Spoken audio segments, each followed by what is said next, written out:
Yo, what's up mga kalapatids? Ito nga po pala si Reclamador Loop TV. So, nandito nga po tayo sa ating loop upang bisitahin ang mga warrior po natin. So, ito nga po mga idol, malinis na malinis.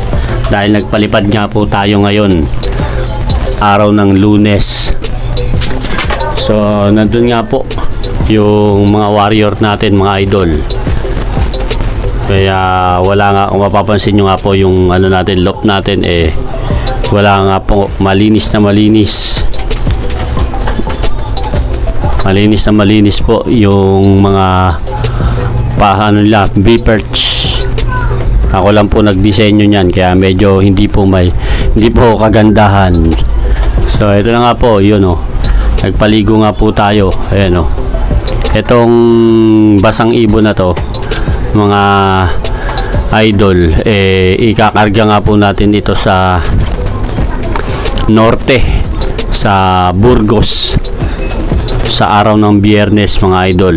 Kaya pinaliguan nga po natin siya bago po natin siya isampa sa truck sa araw ng Huwebes. Kaya condition po natin yan papuntang Biyernes bago ipasok siya sa truck.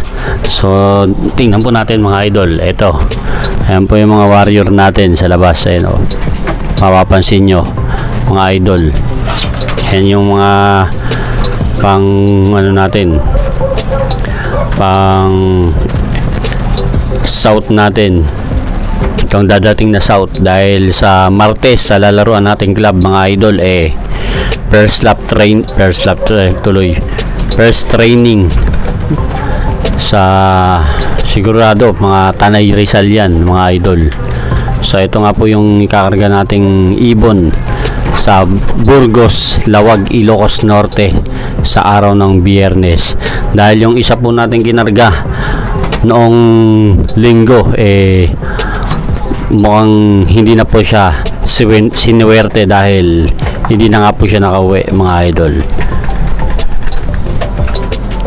So yan mga idol, medyo balik ulit tayo sa preparation natin dahil yan talaga, swertihan lang talaga makapagpauwi at manalo sa larangan ng pigeon racing.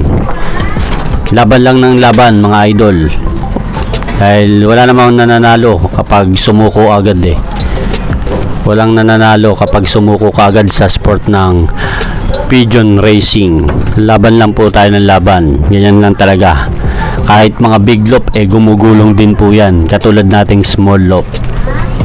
So yun nga po mga idol, at medyo mahaba na po ang ating video na to, kaya dito na po natin tatapusin.